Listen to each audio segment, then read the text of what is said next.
Allez, place à notre série sur les apprentis de la région. Et pour ce 3e épisode, nous vous faisons découvrir un univers où le corps est mis à l'épreuve chaque jour, celui du BTP. Au CFA BTP de l'Aube, plus de 430 jeunes se forment à des métiers parmi les plus exigeants physiquement.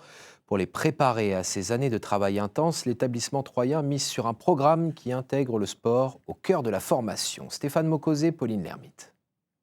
Vous faites un échauffement, vous faites des passes entre vous, shootez pas dans les buts comme des malades, puisqu'on continue l'échauffement là sur 2 minutes.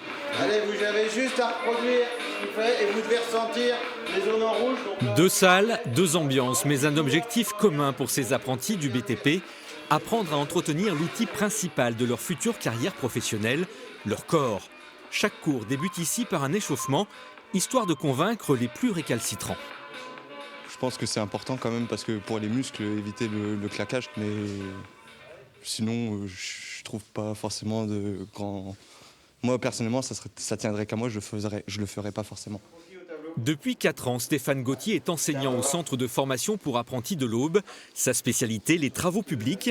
Entre 2 exercices au tableau, il n'oublie jamais de faire profiter de son expérience à ses élèves. Ça c'est l'altitude, l'altitude c'est... J'étais à mon compte pendant une vingtaine d'années. Et donc 20 ans pendant lesquels je me suis abîmé. Et donc aujourd'hui, j'ai cessé cette activité professionnelle pour aujourd'hui transmettre. Et justement, il y a des choses, des erreurs que j'ai faites et que je tiens absolument à ce que mes jeunes ne reproduisent pas. À quelques pas de là, des brouettes, des pelles, des seaux, des parpaings, mais surtout des corps courbés, des genoux rigides, des bras sursollicités. Les métiers du bâtiment, des métiers de surhomme, mais seulement dans l'imaginaire collectif. Ils ont l'impression d'être invincibles, donc que rien ne leur arrivera.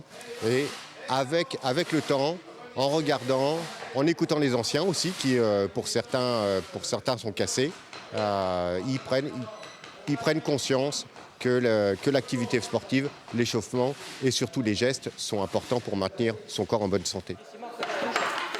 Il faut éviter d'être penché tout le temps comme ça. Faut prendre l'initiative de poser le genou par terre quand on travaille là.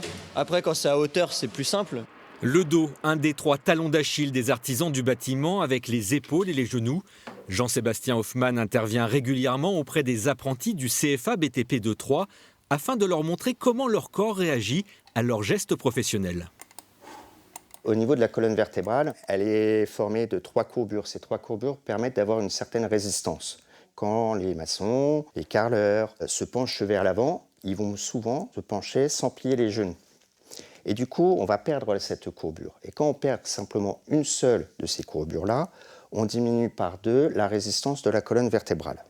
BTP, bien dans ta peau, bien dans ton poste, c'est un programme lancé en 2018 par le comité de concertation de l'apprentissage du bâtiment et des travaux publics.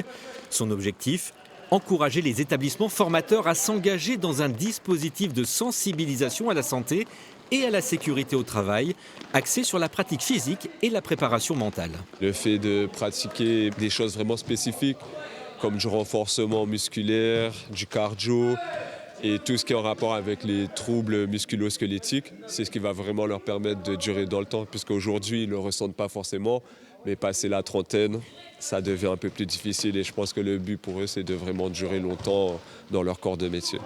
À Troyes, la préparation physique des apprentis du bâtiment s'apparente presque à celle des sportifs de haut niveau, une politique de prévention des risques qui peut aussi soulager les finances publiques.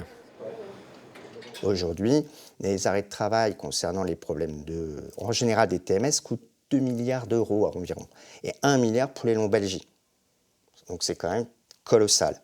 Sans compter qu'effectivement, toutes ces douleurs ont des répercussions bien évidemment indirectes et directes sur les entreprises, mais aussi sur la vie privée de nos salariés. Selon l'assurance maladie, en 2022, les troubles musculo-squelettiques représentaient plus de 80% des maladies professionnelles reconnues dans le secteur du bâtiment et des travaux publics.